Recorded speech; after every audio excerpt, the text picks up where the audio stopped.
رہے تھے نا کہ آئی پی پیز وہ لوگ ہیں کہ جو کیپیسٹی پیمنٹ کے نام پر وہ اربوں روپے، ہزاروں ارب روپے لے لیتے ہیں سالانہ، یعنی پچھلے سال بھی 2 ٹریلین یعنی 2000 ارب روپے سے زائد پاکستان کی قوم نے وہ ادائیگی کی ہے کہ جو بجلی بنی ہی نہیں. جو بجلی بنی وہ تو ادائیگی اپنی جگہ، جو نہیں بنی اس کی کیپیسٹی پیمنٹ بھی ہم نے ادا کی ہے.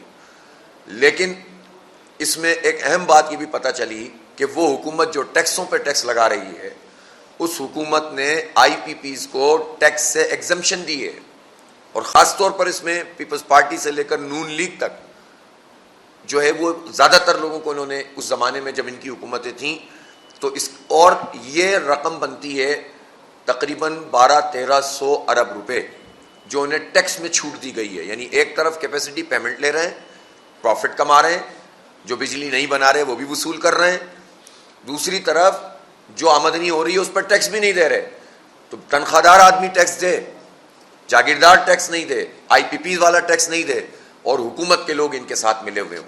تو آپ اندازہ کر سکتے ہیں کہ لوٹ مار کا یہ نظام، چند لوگوں کو فائدہ پہنچانے والا نظام کتنا طاقتور ہے، اور غریب عوام، مڈل کلاس لوگ اور کاروبار کرنے والے لوگ اور صنعتیں چلانے والے لوگ کتنے کمزور ہیں. جو ملک کی معیشت کا پہیہ چلا رہے ہیں وہ انتہائی کمزور، اور جو لوٹ رہے ہیں وہ انتہائی طاقتور، جس کے نتیجے میں پورے ملک میں اس وقت چند لوگوں کی اجارہ کا نظام قائم ہے. ظاہر ہے کہ اس کو کسی صورت میں بھی قبول نہیں کیا جا سکتا، اور اس پر جماعت اسلامی جو تحریک لے کر چل رہی ہے، ہم یہ چاہتے ہیں کہ اس تحریک میں پورا پاکستان پوری قوت کے ساتھ شریک ہو جائے. اس لیے کہ جماعت اسلامی کے بارے میں آپ لوگ سب جانتے ہیں کہ ہمیں اپنی ذات کے لیے کچھ نہیں چاہیے، ہماری پارٹی کا کوئی مفاد اس میں نہیں ہے. ہم جو بھی اسٹرگل کر رہے ہیں، آپ ہماری ہسٹری سے بھی واقف ہیں. ہمارے ساتھ مولانا موجود ہیں، یہ اس وقت انہیں نمائندگی کر رہے ہیں، اور جس طرح کی نمائندگی کر رہے ہیں آپ سب جانتے ہیں، دھڑلے سے بات کرتے ہیں. لیکن آپ نے کبھی، آپ سوچ بھی نہیں سکیں گے، انشاءاللہ مجھے یقین ہے اس بات کا، اور اپنی پوری ایک ہسٹری کی بنیاد پر یقین ہے کہ کبھی آپ یہ کہہ سکیں کہ یہ ایک پائی کی بھی کرپشن میں کبھی ملوث ہو سکتے ہیں. یہ اعتماد ہے ہمارا اپنی ٹیم کے اوپر. اور ایسے بے شمار لوگ ہمارے مختلف جگہوں پر مختلف آفس کو ہولڈ کرتے ہیں. ہمارے پاس کراچی میں 3 مرتبہ میئر رہے ہیں، ہمارے وزراء رہے ہیں پاکستان بھر میں. خود بلوچستان سے ہماری نمائندگی مولانا عبدالحق بلوچ صاحب MNA رہے، اور ہماری نمائندگی رہی ہے، لیکن کبھی کوئی الزام نہیں لگا سکا. تو ہمیں خود تو کچھ بھی نہیں چاہیے، لیکن ہم یہ چاہتے ہیں کہ یہ جو مایوسی پھیل رہی ہے، لوگ سب کچھ چھوڑ چھاڑ کر اس ملک سے جانا چاہتے ہیں، اس ملک کے مستقبل سے مایوس ہو رہے ہیں، خاص طور پر نوجوان. تو ان کو کوئی رخ تو دینا ہے، ان کی کوئی تحریک تو برپا کرنی ہے، ان کو ہم لے کر تو چلیں اور اس ظالم مافیا کے مقابلے میں لا کر کھڑا کریں جو ہمیں لوٹ کے کھا گئے. تو اس لیے ہماری یہ حق دو عوام کو تحریک ہے جو اس وقت ایک خاص فیز میں داخل ہو چکی ہے. 28 تاریخ کو ہم نے فیصلہ کیا ہے کہ ہم یہ بجلی کی جو قیمتوں میں انہوں نے اتنا اضافہ کیا ہوا ہے، اور اسی طرح سے تنخواہ دار لوگوں پہ جو ٹیکس لگایا ہوا ہے، اسی طرح یہ اپنی مراعات کم کرنے کے لیے تیار نہیں ہوتے ہیں. تو ان تمام چیزوں کے اوپر 28 تاریخ کو پورے پاکستان میں انشاءاللہ ہڑتال ہوگی. اور اس ہڑتال کی خاص بات یہ ہے کہ اس میں تاجر برادری بھی پوری طرح سے جو ہے الحمدللہ شریک ہے. اور تاجروں کی جو بڑی بڑی تنظیمیں ہیں، پہلے یہ ہوتا تھا کہ وہ مختلف حصوں میں تقسیم ہو جاتی تھیں، الحمدللہ وہ سب متحد ہو کر انہوں نے بھی 28 تاریخ کی ہڑتال کال کی ہے، اور جماعت اسلامی نے بھی کال کی ہے. اور یہ سب کی دل کی آواز ہے کہ ایک پریشر ہم ڈیولپ کریں تاکہ حکومت کو ہم مجبور کریں کہ وہ اپنے معاہدوں کو بھی پورا کریں اور ہمیں ریلیف دیں. اس ریلیف کے بغیر پاکستان آگے نہیں بڑھ سکتا. اسی طرح سے یہ جو آئی پی پیز ہیں ان کو لگام دیں. یہ کہتے تھے پہلے، آپ کو پتہ ہوگا جب ہم یہ اسٹرگل شروع کر رہے تھے تو یہ کہتے تھے کہ ہم آئی پی پی سے بات ہی نہیں کر سکتے، ان کے معاہدے ہیں، بین الاقوامی معاہدے ہیں، اور یہ تو ہمیں کرنا ہی کرنا ہے، یہ انٹرنیشنل کورٹ میں چلے جائیں گے، یہ جو ہیں وہ انٹرنیشنل آربیٹریشن ہے اس میں. لیکن جو ہماری یہ تحریک آگے بڑھی ہے، ابھی تو چند ہی دن گزرے تھے کہ یہ مذاکرات کی میز پہ بھی آئے، انہوں نے ایڈمٹ بھی کیا، انہوں نے اعلان بھی کیا کہ ہم آئی پی پی سے بات بھی کر رہے ہیں. انہوں نے مکمل ان کی فورینزک آڈٹ یعنی جانچ پڑتال کا لفظ معاہدے میں موجود ہے وہ استعمال کیا، اور ہماری معلومات کے مطابق کسی حد تک اس پہ کام بھی ہو رہا ہے. لیکن ہم جانتے ہیں کہ اگر یہ پبلک پریشر کم ہو گیا تو یہ پھر جو ہے ان کو چھوٹ دے دیں گے، اس لیے کہ جو حکومت میں شامل لوگ ہیں ان کی ایک بڑی تعداد وہ ہے جو ان معاہدوں میں شریک رہیں، ان کی مرضی سے یہ معاہدے ہوئے ہیں. تو ظاہر ہے اس کے بینیفیشری یہ بھی ہوں گے، تبھی تو یہ ہم پر بوجھ پہ بوجھ ڈال دیتے ہیں.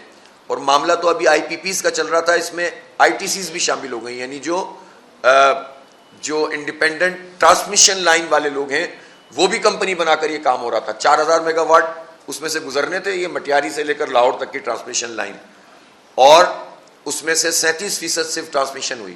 لیکن 2 سال میں پورے 4000 میگا واٹ کی ٹرانسمیشن کے پیسے پاکستانی قوم نے ادا کیے. آپ اندازہ لگائیں, پہلے صرف پاور پروڈیوسرز کے پیسے ہم دے رہے تھے, اب ہم ٹرانسمیشن لائن کی بھی کیپیسٹی پیمنٹ دے رہے ہیں, کوئی پوچھنے والا نہیں ہے, اور ٹیکس یہ لوگ دیتے نہیں ہیں. تو پانچوں گھی میں سر کڑھائی میں, اور پاکستانی قوم کو برباد کر کے رکھ دیا ہے. تو ہم یہ قبول نہیں کر سکتے, اس لیے ہم اس پوری تحریک کو لے کر چل رہے ہیں.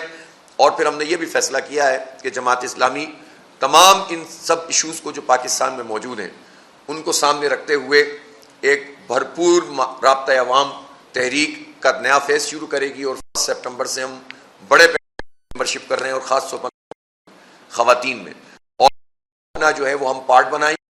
بلوچستان اس وقت انتہائی پریشانی کا شکار ہے. میں سب سے پہلے بہت واضح طور پر کہنا چاہتا ہوں کہ لاپتہ افراد کا مسئلہ فوری طور پر حل ہونا چاہیے, اور یہ حکومت کی اور اداروں کی ذمہ داری ہے. دیکھیں, پاکستان کے آئین اور قانون پر پابندی کی بات کی جاتی ہے. ابھی پچھلے دنوں آرمی چیف نے بھی یہ فرمایا کہ آئین کو ماننا چاہیے, قانون کو تسلیم کرنا چاہیے, اور جو آئین کو نہیں مانتا وہ پاکستان کا حامی, اور وہ کیسے ہو سکتا ہے, وہ تو غدار ہے. لیکن جتنی ذمہ داری پاکستان کے عوام کی آئین کو تسلیم کرنے کی ہے, اس سے زیادہ ذمہ داری پاکستان کے وزیر اعظم کی, پاکستان کے وزرائے اعلیٰ کی, پاکستان کے آرمی چیف کی, اور پاکستان کے چیف جسٹس کی ہے کہ وہ بھی آئین کو اتنا ہی تسلیم کریں, اور وہ بھی آئین کے مطابق ہی لوگوں کے ساتھ فیصلے کریں. کوئی کتنا بھی بڑا مجرم ہو, عدالتیں موجود ہیں. یہ عدالتیں عوام کے پاس نہیں ہیں, حکمرانوں کے پاس ہیں, نظام کے پاس ہیں, حکومت اور ریاست کے پاس ہیں. تو ریاست کا نظام اگر خود ریاست پریکٹس نہیں کرے گی اور عدالتوں کے بجائے لاپتہ کر کے فیصلے کیے جائیں گے, تو پھر آپ کس سے توقع کرتے ہیں کہ وہ آئین پر عمل کرے گا؟ تو لہٰذا سب سے پہلے جو جتنا بڑا ذمہ دار اور جتنا بڑا طاقتور ہے, اسے پہلے آئین پر عمل کرنا پڑے گا, اور آئینی حدود کا خیال رکھنا ہوگا. پاکستان کے مسئلے کا حل بھی یہ ہے کہ سب اپنی اپنی آئینی حدود کے مطابق کام کریں, تبھی پاکستان آگے بڑھ سکتا ہے. ورنہ پھر آپ کیسے اس پاکستان کو اکٹھا کر سکتے ہیں کہ جس میں اس کو جوڑنے والی قوت یا تو دین کی, اسلام کی قوت ہے, اور آئین کی قوت ہے کہ جس پر سب کا اتفاق ہوا تھا, اور اس میں بھی حاکمیت اعلیٰ اللہ تعالیٰ کی ہے. قرآن و سنت کے برخلاف کوئی قانون سازی نہیں ہو سکتی. تو جو جوڑنے والی چیز ہے, جب اس کو سب سے طاقتور لوگ پامال کریں گے, تو پھر آپ کیسے توقع رکھتے ہیں کہ یہ جڑا رہے گا؟ اس لیے ہماری بنیادی ذمہ داری ہے کہ ہم جو جتنا ذمہ دار ہے وہ عمل کریں, اور ہم عوام سے بھی پھر یہی کہیں گے نا, پہلے آپ عمل کریں گے تو ہم دوسروں سے کہہ سکتے ہیں. اسی طرح ہم یہ سمجھتے ہیں کہ یہ اگر 2500 افراد کی, تو وہ فہرست جو خود سرکار مانتی ہے جو لاپتہ ہیں. اب لاپتہ فرد کا دکھ کون محسوس کر سکتا ہے؟ کبھی تصور کریں, اللہ نہ کرے ہمارے گھروں میں سے کوئی لاپتہ ہو. کبھی سوچیں نا, کبھی آرمی کے افسران بھی سوچیں, کبھی یہ عدلیہ کے ججز بھی سوچیں, کبھی یہ وزیر اعظم بھی سوچیں کہ ان کا کوئی بچہ لاپتہ کر دیا گیا اور انہیں نہیں معلوم ہو کیا کر رہا ہے, وہ کہاں ہے. کبھی وہ سوچیں کہ ان کا باپ, ان کا بھائی, اور کبھی کبھی جو ہے گھر کی خواتین لاپتہ ہو گئی. تو اپنے دل پہ ہاتھ رکھ کے سوچیں کہ یہ کتنا بڑا دکھ ہے, اور اس دکھ کے نتیجے میں انسان کہاں سے کہاں پہنچ جاتا ہے. اور پھر جب کسی کے بارے میں پتہ چلے کہ ایک لاش ملی ہے, اور اس لاش کو دیکھنے کے لیے لوگ لائن لگا کر کھڑے ہوں کہ یہ میرے پیارے کی لاش تو نہیں ہے, تو اس تکلیف کے نتیجے میں آپ کہاں پہنچتے ہیں؟ تو جو مجرم ہے اس کا تو طریقہ موجود ہے نا آئین میں اور قانون میں. اگر آپ کی پروسیکیوشن صحیح نہیں ہے تو یہ فیلئر کس کا ہے؟ یہ نظام کا فیلئر ہے, جس کے چلانے والے 77 سال سے آپ ہی لوگ ہیں. عام لوگ تو نہیں چلا رہے یہ نظام. پاکستان میں 33 سال یہاں مارشل لا رہا ہے. پاکستان میں جو جمہوریتیں رہی ہیں وہ بھی آپ کے سامنے. پاکستان میں وڈیروں کی, جاگیرداروں کی حکومتیں, پاکستان میں خانوں کی اور سرداروں کی حکومتیں, پاکستان میں بہت ٹاپ کے بیوروکریٹس کی حکومت ہے. تو پاکستان میں عدالتوں کی کار فرمائی ہے. یہ سارے پڑھے لکھے لوگ, یہ سارے طاقتور لوگ, یہ سارے دولت مند لوگ, یہ سارے وسائل رکھنے والے لوگ, یہ سارے وہ لوگ جن کی اولادیں بہت پڑھی لکھی ہوتی ہیں اور ان کی اولادیں ہی ہم پر حکومت کر رہی ہوتی ہیں. یہ سارے لوگوں کا فیلئر ہے نا کہ وہ ایک پروسیکیوشن کا نظام ٹھیک نہیں کر سکے کہ اگر کوئی مجرم ہے تو اس کو اس کے جرم کے مطابق کیفر کردار تک پہنچائیں. جب آپ یہ کہتے ہیں کہ لاپتہ کرنے کے علاوہ ہمارے پاس کوئی آپشن نہیں ہے, اس کا مطلب ہے کہ آپ اپنے فیلئر کا اعلان کر رہے ہوتے ہیں کہ پاکستان میں جرنیلوں نے، پاکستان میں عدالتوں نے اور پاکستان میں ان سیاستدانوں نے 77 سال میں کوئی نظام ٹھیک طریقے سے نہیں چلایا، جس کے نتیجے میں یہ حالات ہوئے ہیں ہمارے. اس کو تسلیم کریں، اس کا اعلان کریں اور پھر لوگوں سے بات کریں. تو لاپتہ افراد کا معاملہ آئین کے مطابق حل ہونا چاہیے، سب کو پریزنٹ ہونا چاہیے اور اس پہ عدلیہ کو بھی اپنی جو بھی ان کی پروسیجر ہے اس کو تیز کرنا ہوگا. ہم مکمل طور پر یہ مطالبہ کرتے ہیں کہ کسی صورت میں، اب دیکھیں لوگوں کا دعویٰ تو 10,000 لوگوں کا ہے، لیکن جو لسٹیں بھی کہیں سے بھی پرووائڈ ہوتی ہیں اس کے مطابق جو ہے وہ جو ہے لاپتہ افراد کا مسئلہ حل ہونا چاہیے. دوسری بات یہ ہے کہ اگر کوئی احتجاج ہوتا ہے تو پرامن احتجاج کرنا پاکستان میں آئینی اور قانونی طور پر سب کا حق ہے. اس آئینی حق سے کوئی کسی کو کیسے محروم کر سکتا ہے؟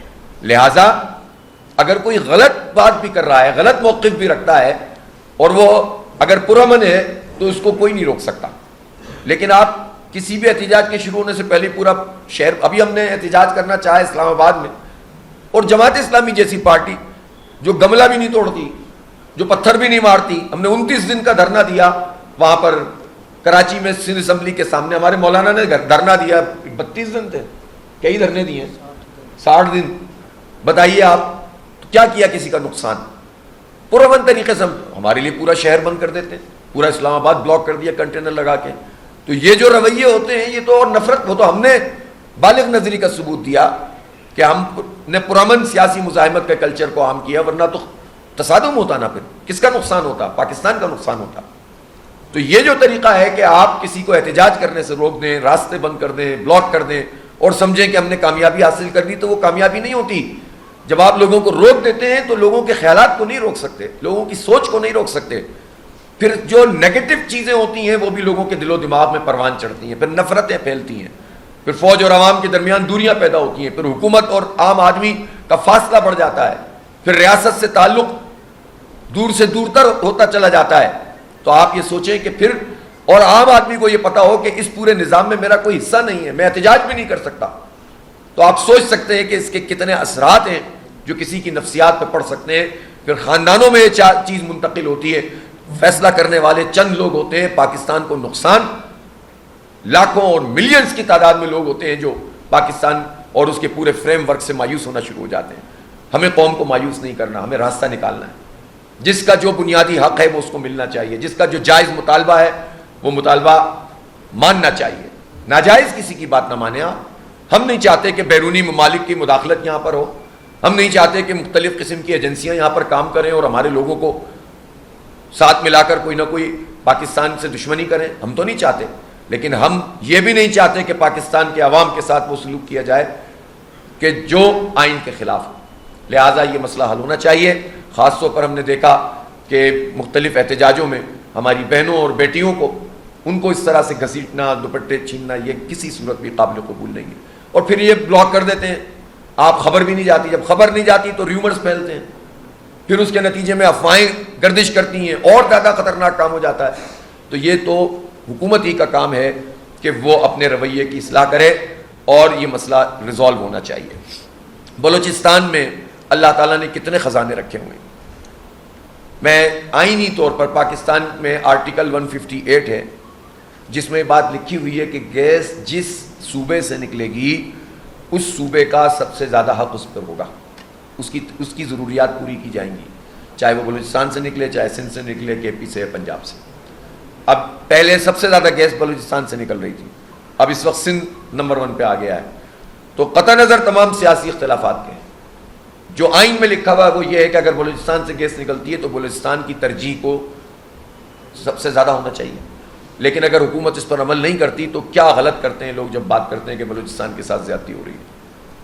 میں سندھ کا رہنے والا ہوں لیکن میں حق بات کروں گا کہ چاہے سندھ ہو یا پنجاب ہو یا بلوچستان ہو یا کے پی ہو، جو بھی ہو، جو آئین نے لکھا ہے اس کے اوپر عمل ہونا چاہیے. اب یہ کہتے ہیں کہ بلوچستان چونکہ رقبے کے لحاظ سے بہت بڑا ہے تو ہم یہاں پر گیس کی لائنیں کیسے بچھائیں، کاسٹلی ہے. ٹھیک ہے کاسٹلی ہے، لیکن کیا یہ نہیں جانتے کہ دنیا میں ایک ورچوئل پائپ لائن کا ایک کانسیپٹ موجود ہے؟ چائنا اس پر عمل کر رہا ہے اور کنٹینرائز سپلائی ہوتی ہے جو مختلف جگہوں پر کی جا سکتی ہے اور یہ بالکل ہو سکتا ہے، پورے بلوچستان میں ہو سکتا ہے. لیکن آج تک یہ کام کیوں نہیں کیا گیا؟ اس لیے کہ آپ کی ترجیح نہیں ہے. تو یہ گیس کی جو بنیادی, اسی طرح سے آپ یہ دیکھیں کہ معدنیات ہیں, یہ معدنیات, یہ ریکوڈک, یہ سینڈک, یہ اور ابھی بھی مزید الحمدللہ چیزیں نکل رہی ہیں, ان سب کے اوپر بھی یہاں کے عوام کا حق ہے نا. ہم پاکستان کے فریم ورک میں یہ ضرور سمجھتے ہیں کہ پاکستان میں اگر کوئی چیز کوئی اللہ تعالیٰ نے ذخیرہ دیا ہے تو وہ پورے پاکستان کا اس پر حق ہے, لیکن یہ تو بالکل نیچرل بات ہے, یہ تو معروف طریقہ ہے دنیا میں کہ جس حصے کے اندر کوئی چیز نکلتی ہے وہاں اس کو ترجیح دی جاتی ہے. تو ہم بھی بلوچستان کو ترجیح کیوں نہیں دیتے؟ اب اس وقت بھی جو کچھ ریکوڈک میں ہوا وہ بالآخر اب جا کر کوئی آؤٹ آف کورٹ سیٹلمنٹ ہوا, اب دوبارہ سے ایک کمپنی آ گئی, اب ایک پرسنٹیج بھی طے ہو گئی, لیکن اس وقت بھی جو را مٹیریل نکل رہا ہے, خام مال ہے, اس کی ویلیو ایڈیشن نہیں کی جا رہی. اگر یہاں صنعت لگا کر, یہاں فیکٹری لگا کر جو تانبا ہے, جو سونا ہے, جو سلور ہے, اس کو ایکسٹریکٹ کیا جائے اور پھر ایکسپورٹ کیا جائے تو اس کی ویلیو میں زمین آسمان کا فرق آ جائے گا. ابھی تو پورا نکال کر آپ سپلائی کر رہے ہیں. تو یہ اچھا, اب اس میں اگر کوئی چائنا ہے یا کوئی بیرون ملک میں لوگ موجود ہیں, ایک طرف حکومت کہتی ہے کہ ہم چائنا سے بات اس لیے نہیں کر سکتے کہ ہم آئی پی پیز ان کی ہیں, ہم تو ان سے بات ہی نہیں کر سکتے, انٹرنیشنل معاہدہ ہے. بھائی چائنا ہمارا دوست ہے نا, ہمالیہ سے اونچی اور بحر الکاہل سے گہری ان سے دوستی ہے, تو وہ ہمارا صرف دوست نہیں ہے, اسٹریٹجک پارٹنر بھی ہے, معاشی پارٹنر بھی ہے. ہمارے ہاں سے وہ بہت سارے منرلز بھی لے رہا ہے, ہم اس سے نیگوشیٹ کر سکتے ہیں. وہ ہمارے ہاں پر جو ہے آئی پی پیز بھی چلا رہا ہے, ہم اس سے نیگوشیٹ کر سکتے ہیں. سی پیک ہے, اس میں جہاں اگر کوئی کمزوری ہے اس کو ٹھیک کر سکتے ہیں. اور کوئی راکٹ سائنس نہیں ہے, صرف اعتماد سے بات کرنے کی ضرورت ہوتی ہے. دوستی بھی آپ غلامی میں کریں گے, دشمنی تو آپ کرنے کے قابل ہی نہیں رہے کسی سے. تو یہ تو کوئی طریقہ نہیں ہے, اس طرح تو حکومتیں نہیں چلتی. لہٰذا میں سمجھتا ہوں کہ چائنا ریئلائز کرے گا اس بات کو, ہمیں ویلیو ایڈیشن کرنا چاہیے, ہمیں انڈسٹری کو گرو کرنا چاہیے, اپنے جتنے بھی منرلز ہیں ان کے قریب. پھر بلوچستان اس لحاظ سے اتنا رچ ہے کہ یہاں ایک اریڈیشن انڈیکس کہلاتا ہے. وہ کیا ہوتا ہے؟ وہ ہوتا ہے کہ جس میں سولر سسٹم چلانے کی سب سے زیادہ صلاحیت موجود ہے. ایک ہوتا ہے ہیٹ انڈیکس, ٹیمپریچر بڑا ہوا ہوتا ہے, اور ایک ہوتا ہے اریڈیشن انڈیکس.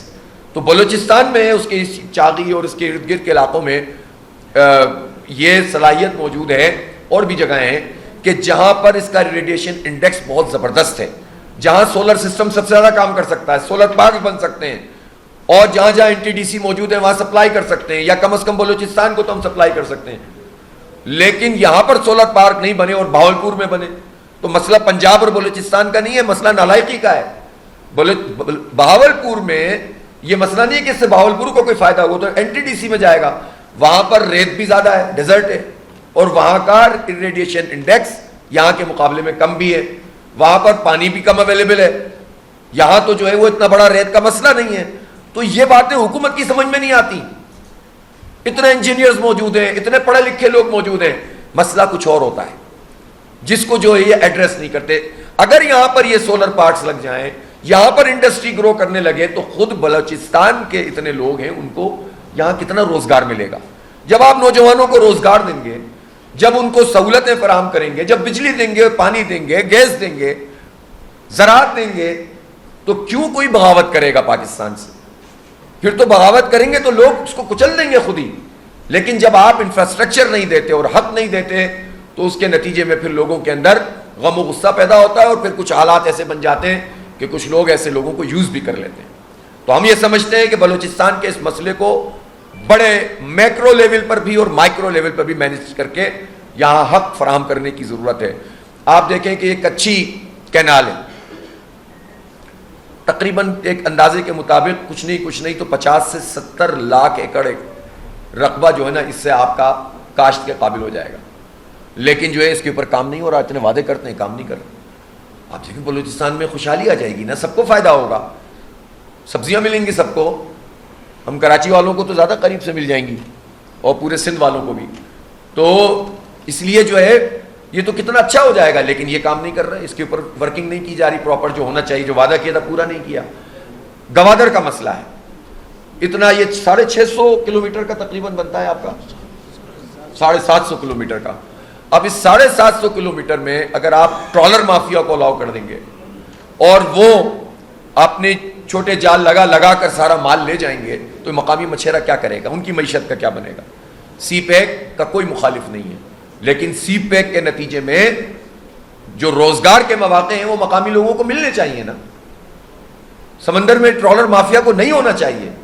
جو ان کو اپ گریڈ کریں، ان کی بورڈز ٹھیک کریں، ان کو اس قابل کریں کہ یہ زیادہ سے زیادہ جو ہے وہ اپنی مچھلی کو نکال سکیں، اور اس میں بھی وہاں پر انڈسٹری کو ڈیولپ کیا جائے، تو انڈسٹریلائزیشن کی جائے، جس کے نتیجے میں ہماری یہ فشری کی صنعت پاکستان کی ایسی صنعت ہے جو اکیلے پاکستان کو جو ہے نا معیشت اس کی کھڑی کر سکتی ہے زبردست طریقے سے.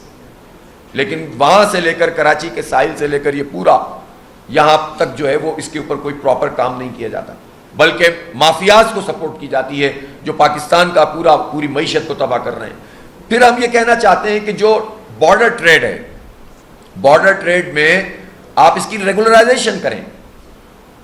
آپ جو ہے وہ اگر اس کو یا تو روک دیں یا رشوتیں لیں تو یہ تو نہیں چلے گا. اور رشوتیں لینے والے کون لوگ ہیں؟ جب ہم یہ دیکھتے ہیں کہ فیض حمید صاحب کے اوپر کوئی کرپشن کا الزام ہے اور اس پر کارروائی ہوئی ہے، تو اب ہم یہ توقع رکھتے ہیں کہ اب جتنے لوگ جو ایف سیز کے ہیں اور جتنے لوگ یہ بارڈرز کے اوپر اسمگلنگ میں پیسہ کما رہے ہیں، چاہے وہ فوجی ہو یا غیر فوجی، اب ان کے اوپر بھی کارروائی ہونی چاہیے تاکہ قوم کا پیسہ قوم کے پاس آئے. آپ بارٹر کریں، آپ ٹریڈ کریں. آپ نے ایل پی جی کے حوالے سے بلوچستان ہائی کورٹ کا فیصلہ موجود ہے جس کے نتیجے میں ایل پی جی ریگولرائز ہوئی ہے، تو آپ آئل کو ریگولرائز کیوں نہیں کر سکتے؟ آپ گیس کا معاہدہ پاک ایران گیس پائپ لائن کیوں نہیں ہو رہی؟ کس کے کہنے پر نہیں ہو رہی جبکہ ایران نے اپنا کام پورا کیا ہوا ہے؟ ایک طرف حکومت یہ بات کہتی ہے، حکومت یہ کہتی ہے کہ اگر ہم آئی پی پی سے بات کریں گے، ری نیگوشیٹ کرنے جائیں گے تو انٹرنیشنل کورٹ میں چلے جائیں گے اور ریکارڈنگ کی طرح پینلٹی ہم پر لگ جائے گی. آپ کو معلوم ہے ریکارڈنگ کی پینلٹی کتنی تھی؟ $6 ارب. ٹھیک ہے، لیکن $6 ارب کو بھی ہم نے آؤٹ آف کورٹ سیٹل کر لیا. اتنا بڑا مسئلہ تھا، حل ہو گیا. بٹ 2 بڑی کمپنیوں میں سے ایک کمپنی کام کر رہی ہے، ہم نے سیٹل کر لیا نا، کچھ بھی نہیں ہوا. نیگوشیٹ کرنے والے لوگ ہونے چاہیے. پاک ایران گیس پائپ لائن میں پینلٹی ہے $18 بلین. $18 بلین کے لیے تو شہباز شریف کچھ نہیں بولتے کہ ایران نے اگر ہم پہ کیس کر دیا تو ہمیں دینا پڑے گا، اس لیے کہ امریکہ کی طرف دیکھتے ہیں. امریکہ کے غلام ابن غلام ہیں، اور پاکستان کی 25-30% گیس کی ضرورت پوری ہو جائے گی، سستی گیس ملے گی، RLNG سے جان چھوٹ جائے گی. پھر آپ کی جو ایکسپلوریشن ہے اگر پراپر وقت پر ہونے لگے آپ کے مسئلے حل ہو جائیں گے. تو یہ سارے کام ہو سکتے ہیں.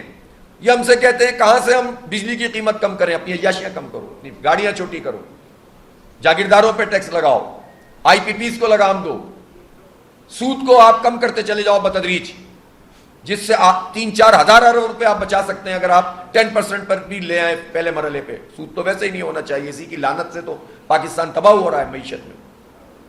لیکن اگر ایک سال میں یہ 14 اور سے لے کر پھر 10% پہ لے آتے ہیں تو یہ جو 8,500 ارب روپے ہمیں دینے ہیں صرف سود کے، بینکوں کے چند لوگوں کو پال رہے ہو اور پاکستان کے عوام کا بیڑا غرق کر رہے ہو.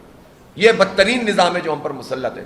لہٰذا ہم یہ سمجھتے ہیں کہ یہ پورا ایک قومی ایجنڈا ہے، اور اس قومی ایجنڈے میں سر فہرست یہ ہے کہ آئین کی بالادستی ہونی چاہیے، جمہوری آزادیاں ہونی چاہیے، لوگوں کی معیشت کو تباہ نہیں کرنا ہے، ان کو حق ملنا چاہیے. ہم نے یہ فیصلہ کیا ہے کہ ہم بڑی ایک ڈرائیو جو ہماری ممبرشپ ڈرائیو ہے وہ ہم چلائیں گے، کمیٹیز قائم کریں گے، اور بلوچستان کے لیے خاص طور پر آج میں اپنی پوری ٹیم کے ساتھ، اس وقت بھی ہماری میٹنگ جاری ہے، اور وہاں ہمارے جو سیکرٹری جنرل ہیں امیر العظیم صاحب اور نائب امیر اسامہ رضی صاحب اس وقت بھی وہاں تفصیلات طے کر رہے ہیں. میں اور سلمان صاحب یہاں اور امیر صاحب وہاں سے ابھی ہو کر آئے ہیں، اور ہم نے فیصلہ کیا ہے کہ 1 ستمبر سے حق دو عوام کو، حق دو بلوچستان کو، یہ تحریک ہم شروع کریں گے پورے بلوچستان کی سطح پر.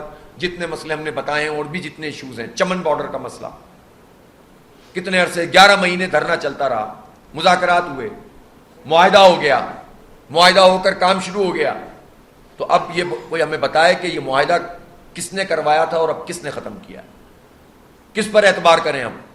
دوبارہ سے بارڈر بند کر دیا. ہم کب کہتے ہیں کہ آپ جو ہیں وہ ناجائز طریقے سے کوئی کام کریں؟ آپ راہداری دیں. جو صرف وہاں کے رہنے والے ہزاروں لوگ ہیں جن کی ادھر ادھر دونوں طرف دکانیں ہیں، کام ہیں، خاندان ہیں، رشتے دار ہیں، آپ ان کو یہ سہولت دیں. افغان حکومت سے بات کریں پراپر. اس کے علاوہ جو لوگ ہیں ان کے لیے ویزا ہونا چاہیے. لیکن جو بالکل قریب کے لوگ ہیں جن کی معیشت بالکل ایک دوسرے سے جڑی ہوئی ہے، اس پر کیوں نہیں کام ہو سکتا؟ راہداری کا ایک نظام بننا چاہیے اور پراپر نظام بننا چاہیے. رشوتیں لے کر سارے کام ہو جائیں, جائز طریقے سے کوئی کام نہیں کرنے دیں, تو کون بینیفیشری ہے اس کا؟ وہی لوگ ہیں جن کے پاس سب کچھ ہے. لہٰذا اس مسئلے کو بھی ایڈریس ہونا چاہیے. تو یہ جتنی چیزیں ہیں اور بھی بے شمار چیزیں ہیں, ان سب کو سامنے رکھتے ہوئے ایک میکرو لیول پر پاکستان کی معیشت کے حوالے سے چیزیں اور دوسرے صوبے کے مسائل, ان کو سامنے رکھتے ہوئے حق و عوام کو, حق و بلوچستان کو تحریک پورے بلوچستان میں ہوگی اور پورے پاکستان میں حق و عوام کو تحریک ہوگی. اور لوکل مسائل جس صوبے کے جس علاقے کے ہیں وہ جماعت اسلامی کا مسئلہ ہے. جماعت اسلامی پاکستان کے عوام کے ہر مسئلے کو اپنا مسئلہ سمجھتی ہے, اور ہم پالیٹکس میں ذاتیات, نفرتیں, تعصب, گالم گلوچ, تشدد, اس سب کے بجائے ایشوز کی پالیٹکس کو فروغ دینا چاہتے ہیں. سیاسی مزاحمت, لیکن پرامن سیاسی مزاحمت کے کلچر کو آگے بڑھانا چاہتے ہیں. عوام کو ساتھ ملا کر ایک قوت میں ڈالنا چاہتے ہیں, اور اس کے بغیر پاکستان کے مسئلے کا کوئی حل نہیں ہے. میں ایک مرتبہ پھر شکر گزار ہوں آپ سب دوستوں کا کہ جنہوں نے اتنا آپ نے جو ہے وہ دیر تک سنا ہے اور تحمل سے جو ہے وہ بات چیت. ظاہر صاحب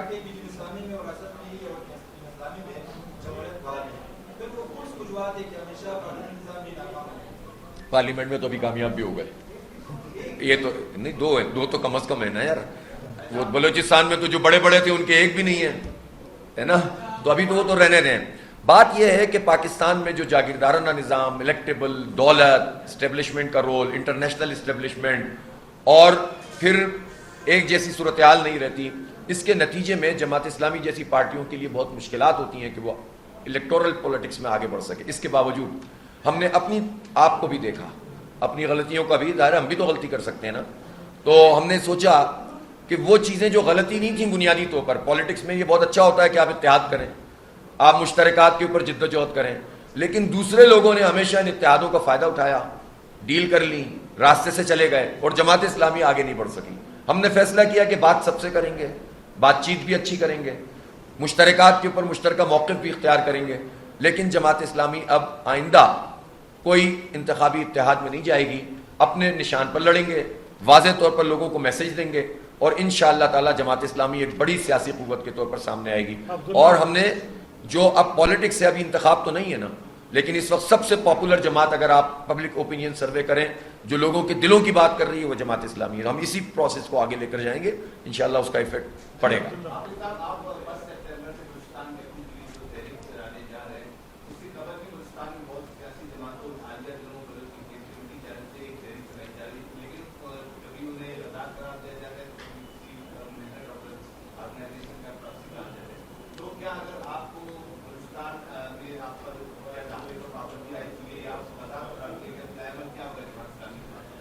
دیکھیں, اس طرح تو آپ کسی کو کچھ بھی کہہ سکتے ہیں, کہنے والے کو تو کوئی نہیں روک سکتا, لیکن جماعت اسلامی کی جو بھی تحریک ہے وہ برسر زمین ہے.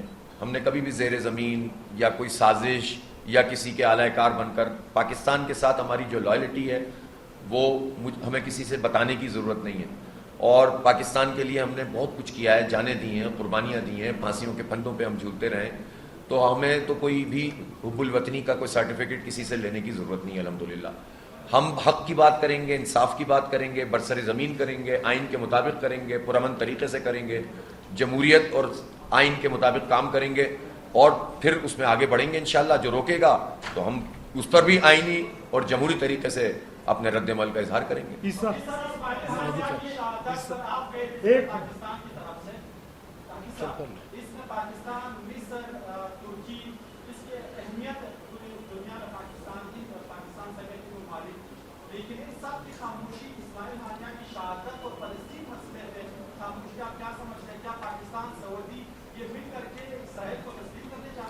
دیکھیں, اگر کوئی بھی مسلم دنیا میں یہ کام کرنے جا رہا تھا نا, تو 7 اکتوبر کے بعد تو سب کے خواب بکھر گئے. پاکستان میں تو خیر انشاءاللہ یہ کبھی بھی نہیں کر سکیں گے, یہ جرت بھی نہیں کر سکتے. یہ جرت کریں گے تو پوری قوم ان کے ساتھ جو کچھ کرے گی, جو بھی ہوگا یہ کام کرنے کے سوچے گا بھی تو اس کے ساتھ اتنا برا ہوگا کہ تصور سے محال ہے. لہٰذا یہ تو انشاءاللہ کبھی بھی نہیں ہوگا. لیکن میں یہ سمجھتا ہوں کہ یہ مسلم دنیا کی بحیثیت مجموعی بہمیت ہی ہے حکمرانوں کی, جس کے نتیجے میں اسرائیل کو یہ طاقت ملی ہے کہ وہ ہمارے بچوں کو مار رہا ہے. جنگ تو ہار چکا ہے وہ حماس سے, وہ تو صرف ہمارے بچوں سے بدلہ لے رہا ہے, عورتوں سے بدلہ لے رہا ہے. تو یہ تو ہماری کمزوری ہے نا جس کی وجہ سے وہ طاقتور بنا ہوا ہے. اگر ہمارے پاکستان اس میں بہت اہم رول پلے کر سکتا ہے. عرب ممالک اب صرف ثالثی کے طور پر تو بعض ممالک کردار ادا کر رہے ہیں، لیکن ان کو جو پرویکٹیو اپروچ کے ساتھ اسرائیل کو روکنا تھا وہ انہوں نے نہیں روکا. بہرحال اس پر ہماری پورا ایک موقف موجود ہے، اور ہم یہ سمجھتے ہیں کہ مسلم دنیا کو بھی اور اسپیشلی پاکستان کی جو حیثیت ہے اس کو اپنا زیادہ بڑا رول ادا کرنا چاہیے. نظیم صاحب، ایک تحریک چل رہی ہے تحفظ آئین پاکستان تحریک، ایک تحریک جماعت جمعیت علماء بھی چلا رہی ہے اور چلانے جا رہی ہے، اور ایک تحریک آپ بھی بنانے جا رہے ہیں، تو اس لیے عوام جو ہے تحریکوں میں کہیں گم نہ ہو جائے گی. اچھا دیکھیں، جو تحریک تحفظ آئین پاکستان کی تحریک ہے بے شک چلائیں، ان کو حق حاصل ہے. بلکہ میں تو کہتا ہوں تحریک چلائیں تو صحیح، وہ ہے کہاں، کہیں نظر آئی ہے آپ کو؟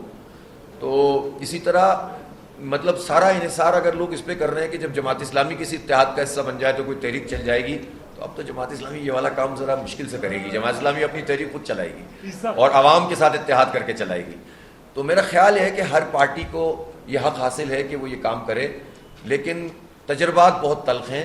لوگ راستوں سے اپنے ٹریک بدل لیتے ہیں اور اس کے نتیجے میں قوم کے اندر مزید مایوسی پھیلتی ہے. جماعت اسلامی کی تحریک کا پیٹرن بہت واضح ہے کہ جو بھی ایشوز پبلک کے ایشوز ہیں ان کو ہم نے آئیڈینٹیفائی کیا ہے، ایک قومی ایجنڈا بنایا ہے اور اس پر ایک طویل جد و جہد کو سامنے رکھا ہے، اور اس کے ہی مختلف مظاہر رہیں گے جس میں دھرنے بھی ہوں گے، احتجاج بھی ہوگا، معاہدے بھی ہوں گے، عمل درآمد بھی ہوگا، ہڑتال بھی ہوگی، اور لوگوں کو لوکل سطح. ہم نے کسانوں کے حوالے سے بہت بڑا کام کیا ہے. پہلی مرتبہ شاید پاکستان میں کسی پارٹی نے کسانوں کے ایشو کو ایڈریس کیا جب ان سے گندم نہیں خریدی گئی. ہم مزدوروں کی بات کر رہے ہیں، ہم تعلیم کے مسئلے کو پاکستان کا ٹاپ کا مسئلہ بنانا چاہتے ہیں. اس کی بہت تفصیلات ہیں، میں اس وقت نہیں بیان کر رہا کہ کس طرح طبقاتی نظام تعلیم نے غریبوں کو برباد کر کے رکھ دیا ہے. ان کے لیے تو مواقع ہی نہیں ہے کہ وہ آگے بڑھ سکیں. آپ یونیورسٹیوں میں جائیں، آپ غریب آدمی فارغ ہو گیا، مڈل کلاس پھڑپڑا رہا ہے، بس صرف چند لوگوں کے لیے تعلیم رہ جائے گی. تو اب یہ اس پہ کون بول رہا ہے؟ کوئی بھی نہیں بول رہا. تو یہ ہمارا ایجنڈا ہے اور اس پہ انشاءاللہ ہم یوتھ کے ساتھ اتحاد کریں گے، باقی پارٹیوں کی سب کی عزت کریں گے.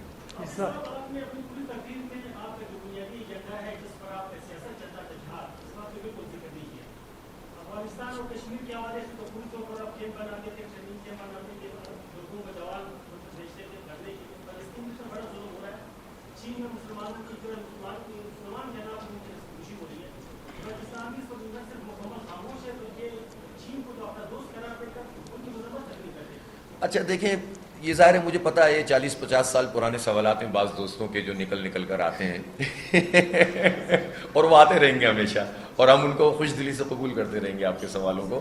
لیکن بات یہ ہے کہ جماعت اسلامی آئین قانون کے دائرے میں رہتے ہوئے بات کرتی ہے. جہاد فی سبیل اللہ سے ہم کبھی بھی دستبردار نہیں ہو سکتے. پاکستان میں کوئی پارٹی ایسی ہے جس نے اس طرح کھل کر حماس کی حمایت کی ہو؟ ڈرتے ہیں لوگ، بیان نہیں دیتے. بڑی بڑی دعوے دار جو ہے نا اس کی حمایت نہیں کرتے اور ان کے ساتھ کھڑے نہیں ہوتے. پاکستان سے اسماعیل ہنیہ کی شہادت کے بعد پورے پاکستان سے واحد میں گیا تھا ان کی جنازے میں شرکت کرنے کے لیے. وہاں تو مجھے سفارت خانہ بھی نظر نہیں آیا، حالانکہ قطر کا جو بادشاہ تھا اپنے والد کے ساتھ موجود تھا. آپ سوچیں نا، لیکن پاکستان نے یہ کام نہیں کیا. ٹھیک ہے، بعد میں جا کر 2 دن بعد آپ نے کال دی، یہ کیا کہ چلیں ہم نماز جنازہ پڑھیں، پرچم یہ کریں وہ کریں، سوگ منائیں، لیکن ہمیں کوئی مسئلہ نہیں. لیکن ہم جانتے ہیں، شریعت کے تقاضے بھی جانتے ہیں اور اپنے آئین اور قانون کی حدود بھی جانتے ہیں اور اس کے مطابق ہی بات کرتے ہیں. جہاد سے کبھی دستبردار نہیں ہو سکتے، لیکن جہاد کی شکلیں ہوتی ہیں. مسلمانوں کے معاشرے میں جہاد دعوت، تبلیغ، سیاسی مزاحمت اور مظلوموں کی دادرسی اور تعلیم دینے اور حق کو بیان کرنے اور اپنے حصے کا کام کرنے کے نتیجے میں ہوتا ہے. اور قتال کے میدان میں جو دشمن سامنے کھڑا ہو تو جہاد بندوقوں سے ہوتا ہے. ہم اس دونوں جہادوں کی ڈیفینیشن قرآن کی روشنی میں جانتے بھی ہیں، اس پر عمل بھی کرتے ہیں. عرفان صاحب،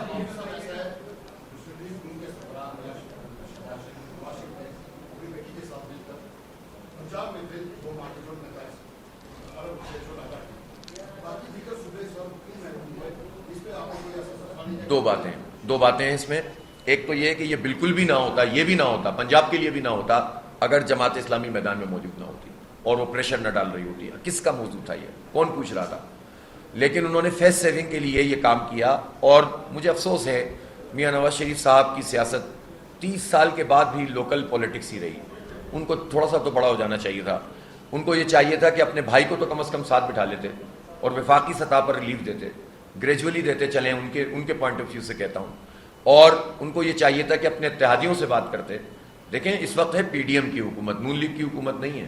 پیپلز پارٹی جو یہ نورا کشتی کرتی ہے نا، ایم کیو ایم اور پیپلز پارٹی ٹائپ کی پارٹیاں، کہ وہ بھی مطالبہ کر دیتے ہیں جس طرح ہم مطالبہ کرتے ہیں، تو وہ تو حکومت کا حصہ ہے. تو زرداری صاحب نے کیا رول پلے کیا اس میں جو ہے وہ سندھ حکومت نے یہ کام کیوں نہیں کیا، بلوچستان نے کیوں نہیں کیا، کے پی نے کیوں نہیں کیا. کہنے کا مقصد یہ ہے کہ یہ کچھ بھی نہیں ہے. 14 روپے لاگت کے مطابق بجلی کی قیمت کا تعین پورے پاکستان میں ہونا چاہیے، صرف پنجاب میں نہیں. جو ہوا ہے وہ بھی ہماری کامیابی ہے کہ ہم نے ان سے کروا لیا یہ، لیکن یہ پینٹ ہے. یہ مونگ پھلی کے دانوں سے پاکستان کا مسئلہ حل نہیں ہوگا. خود پنجاب کے لیے کا مسئلہ کیسے حل ہو جائے گا؟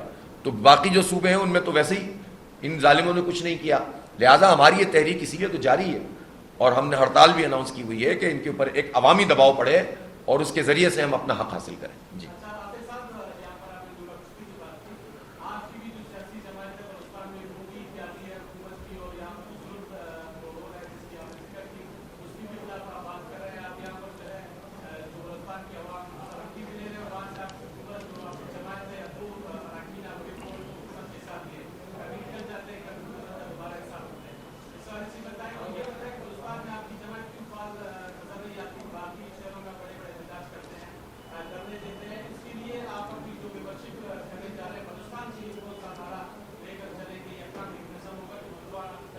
پہلی بات تو یہی ہے کہ حق دو بلوچستان کو، حق دو عوام کو، یہ ہمارا سلوگن ہے. اور بلوچستان کے تمام ایشوز کو رکھیں گے اور یوتھ کو اسپیشلی ہم اپنے ساتھ ملائیں گے انشاءاللہ، اور سب جگہ پہ کام کریں گے. ہر بیلٹ میں جائیں گے، ہر جگہ جائیں گے اور یہ بڑی کیمپین بنائیں گے. جہاں تک حکومت کا تعلق ہے، جتنی مؤثر آواز مولانا ہدایت الرحمان کی اسمبلی میں، اس سے بہتر آواز کوئی بتا دو مجھے حکومت کے خلاف. یہ علیحدہ ہے. ارے میرے بھائی ایسی کوئی کرے نا ایسی اپوزیشن، کسی میں ہمت ہے تو آ جائے. تو یہ تو پوری جم کر بات کرتے ہیں اور ان کی کوئی غرض نہیں ہے، ڈٹ کر بات کرتے ہیں. بلوچستان کے عوام کا مقدمہ لڑ رہے ہیں، ان کی کوئی ذاتی غرض نہیں ہے اس میں. ٹھیک ہے، بہت شکریہ. بہت شکریہ جی، بہت شکریہ جی آپ کی آمد کا. یہ تو آپ کا یہ نہیں سر، یہ